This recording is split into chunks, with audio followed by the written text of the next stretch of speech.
and it can't be brought in from out of state. America Beautiful, fabulous program. They have lots of data. Keep Louisiana Beautiful. They really do a great job.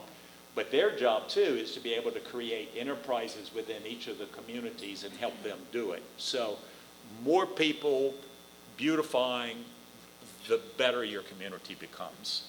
Matt forgets to mention he keeps the signs beautiful by going back and cleaning them as well.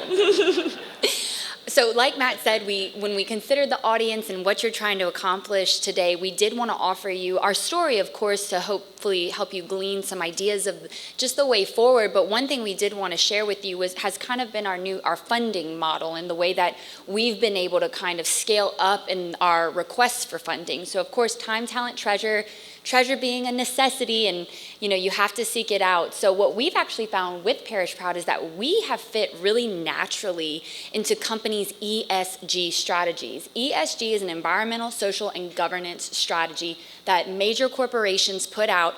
And what we specifically do every time we go visit a new potential sponsor or partner is we go research their ESG strategies. Some don't have it, so I'll just scale their website. That works too. And I take exact portions of their reports and I correlate it to how Parish Proud can help them accomplish their goal. So their investment in us is a way for us to help them accomplish what they want. And so it's a really beautiful mutual partnership. I did it with Planet Fitness. They're going to be our lead sponsor on June 8th in Girard Park. We've done it with Target, who most recently came on board as well. I found that much like for you, much like for us, they care about the health of the water system. That's actually a picture of a boon off the Vermilion River in Lafayette that we have partnered with to keep, with LCG to keep clean. And then I've done it with Home Bank. So I just wanted to give y'all a local one. These slides are a little more wordy than I like, but I took that little snippet right off their website and demonstrated how their CRA program, their Community Revitalization Act, directly correlates with what we're trying to accomplish in our economic development, because we're not just trying to make Lafayette beautiful for aesthetics, we're hoping to make it beautiful so it entices more people to come and build their business here, so we can work hand in hand. Okay, so second to last pillar, collaboration. Chuck, can you, one more? Okay, so Parish Proud stands at this really incredible threshold where we bring government, nonprofits, citizens, private companies, we bring everybody to the table trying to get a unified vision and push our efforts forward in one way.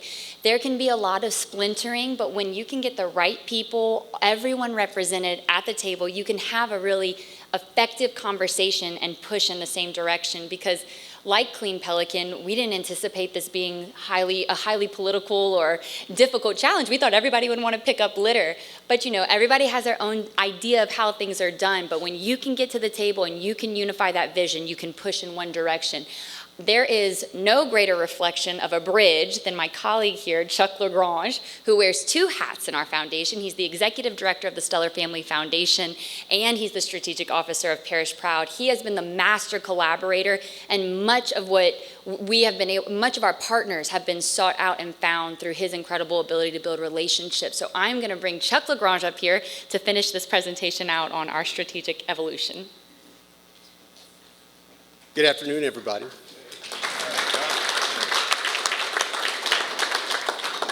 I did not pay Sarah Mary anything to say that. And as you can tell, my colleagues really don't have that much passion for what they do. But in all seriousness, Sarah Mary alluded to the most important thing that you can do as an organization, and that's collaboration. That is the key. No single entity, no single organization can do it alone. It requires a team. It requires everybody in the same boat, rowing in the same direction. If you look at the numbers, the state spends an estimated $91.4 million each year on litter prevention, education, mitigation. 70% of that burden falls on parish and municipal governments. That's a tremendous burden. If you couple that with the fact that 81% of those expenditures is just remediation alone, local jurisdictions spend 7 times more to remove litter and trash than preventing it. That's not sustainable. Which is why organizations like Clean Pelican, like Parish Proud, like Keep Louisiana Beautiful are so important to get us out of that mode and into a preventative, let's just not do it. That money can be spent in so many other places in this state.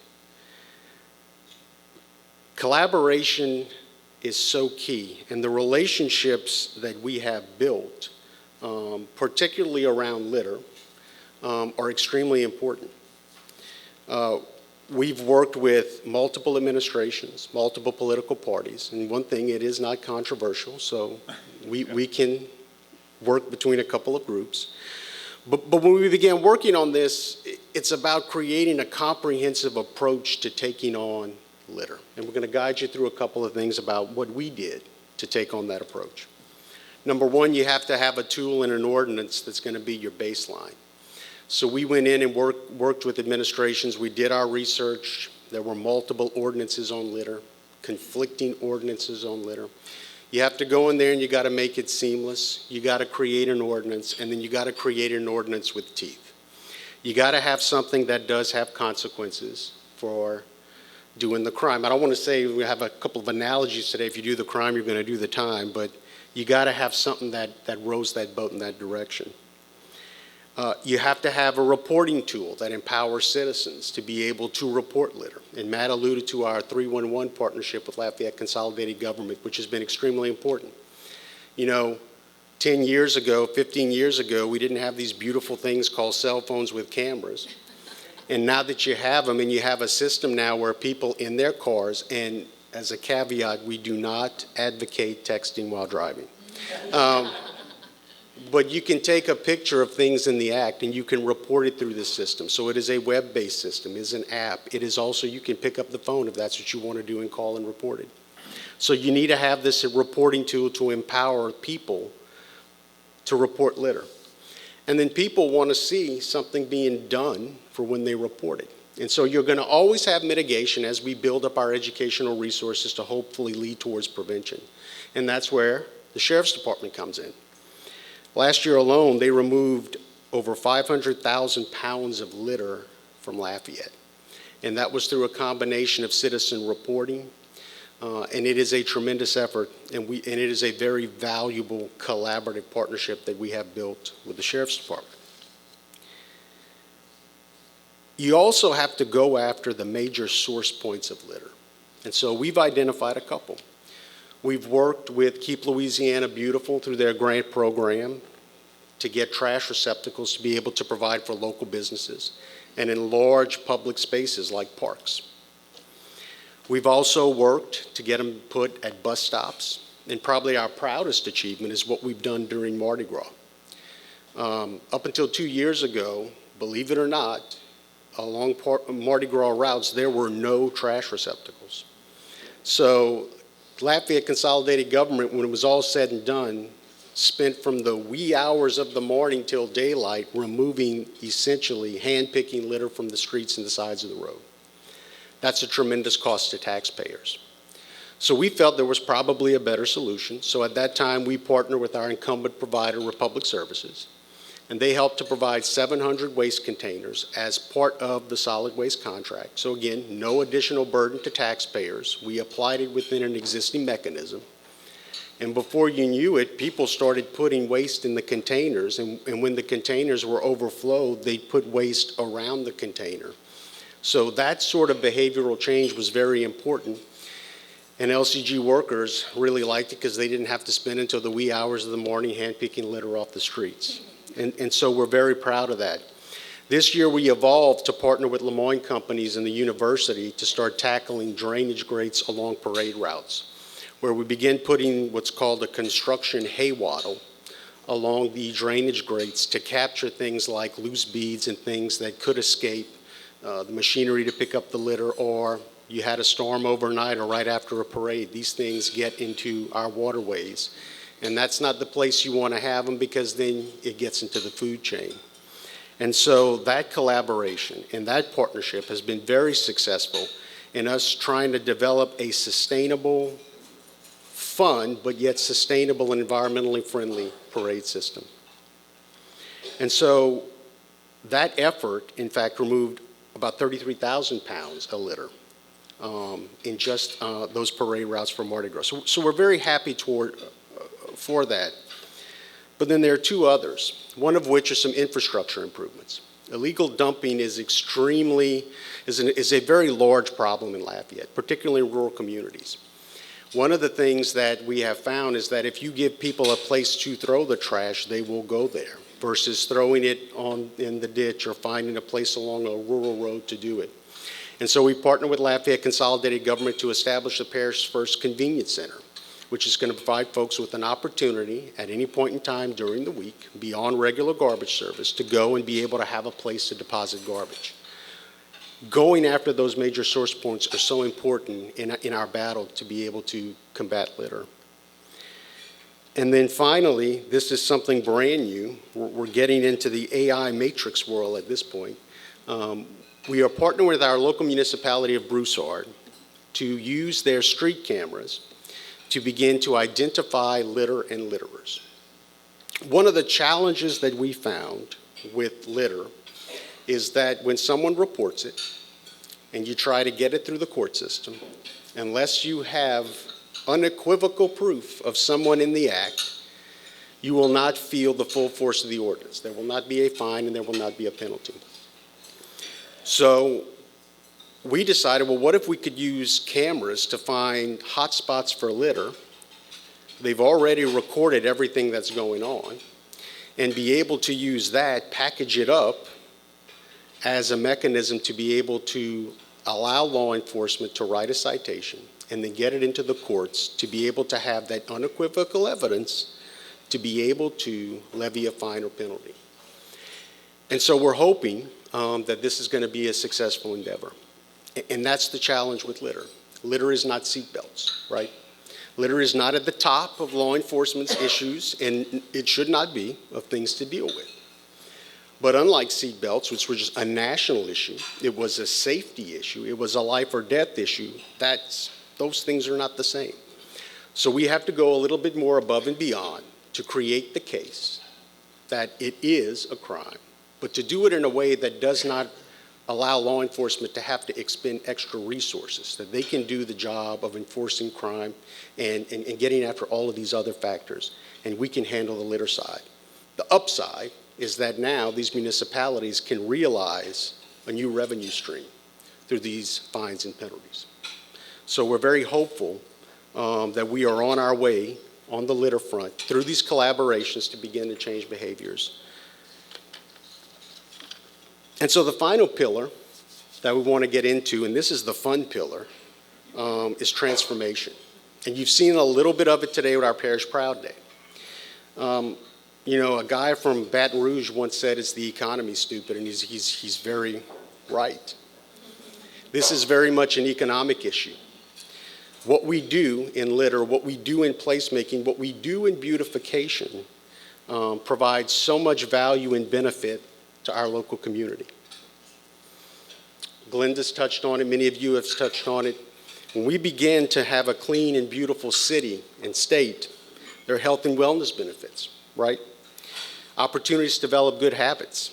It can increase property values. We know in the public spaces we work in just around parks that if you live in close proximity to a park, your home value typically it can rise between 8 to 20%. If you take a lot that is blighted and you clean that thing up, you could see an increased value of up to 17% on your property. People want to live in healthy and clean spaces. There is an economic residual. Your home is your biggest investment, right? And so there is a way that these endeavors can provide economic value to everyday citizens. We all know the broken window theory, right? If things look bad, people have a tendency to maybe just keep on doing bad things, encourage bad behaviors. When things are clean, when things look a lot better and are manicured, you're going to have less crime and less bad behavior. And so it does have the ability to decrease crime. Talent retention and attraction. Who does not want to come to a clean city? You know, Louisiana unfortunately, is at the top of the worst list and the bottom of the best list. And it's a shame that litter, that first thing you see, is also yet another barrier to the multiple challenges we have. And it should not be a barrier that when you have someone for a business that you are trying to recruit, as an individual living here, you want to enjoy and you are proud of the place you live in, that you look down the street or you maybe look in your front yard and there's litter sitting there. Those things don't get people who want to come here and invest here, right, or build families here. It does not give them the opinion that, well, I'm moving to just a great state. The food is good. They entertain us really well, but gosh, it's really trashy. That's not a reflection of who we are. And so there are talent and attraction benefits that can be gained through a cleaner and more beautiful city. And obviously that leads to increased business growth. So in transformation, we kind of put this all together through our Parish Proud Day model. And last year and the year before, we had about one Parish Proud Day a year with our massive team. This year, we've expanded it to 3. And what we found is that we very much live in a society that needs to be entertained. It's a society that loves experiences. Boy, I get that iPhone, and man, I love that packaging it comes in. Look how sleek and cool this is. And so, like many nonprofits, you have to find your sweet spot. But for the work that we do, it takes people to come to the table. And these days, every nonprofit can attest to the challenges of getting volunteers just to come out and be a part of what they do. But the organizations that need people the most are nonprofits. So what we've done is stitch together what we call Parish Proud Day. And it's kind of a mashup between The Amazing Race and Fixer Upper, where we go in there and we present you the vision, and you get to see of a not so great place, downtown Lafayette being the biggest one we had last year. And then we set the vision, just like on the TV show, of what it could be. And then we overload the place with volunteers. We overload the place with this no barriers approach to volunteerism. So if the family goes and only one member can participate while the others got to take the kids, well, you can all come. It's family friendly. We have a section we call edutainment, where you can go out there and get your face painted. There are STEM activities that kids can engage in, so it's a learning opportunity. We also bring other nonprofits there, like Acadiana Animal Aid, because who doesn't want to come out and pet cats and dogs, right? So we take all those things that we know work and attract people, and we try to mash them up so that we get people out there. Some don't even participate, but when they see other people doing it and they see how easy we make it, then they start coming back. And so in this process, they come and they work, and we make sure people aren't working more than 15 or 20 minutes. We're not going to put them through a massive process that by the time they're done, they're exhausted. We want to create a great experience for them. And they do it, and they have fun, and they work in each a project zone. Some finish faster than others, but the goal is when you're finishing your zone, your whole herd is going to move to the next zone that isn't completed, and then you build mass, and you keep moving, and in an hour and a half, we can cover over 1 million+ square feet of beautification really easy. And so when people see that, they're proud of what they've done. They can go back and go, I did that. And that sort of feeling for community, that sort of passion that you want to build, that sort of collaboration and connectivity from people of all races, all colors, all backgrounds, coming together in the boat, rowing in the same direction, can have positive results. It's the hallmark of this nation. It's the hallmark of what we do. And we have translated that into Parish Proud Day. And so we have a short video of one that happened about 2 weeks ago. This was our first Parish Proud Day, where we decided to get involved with a group called the Bayou Vermilion District.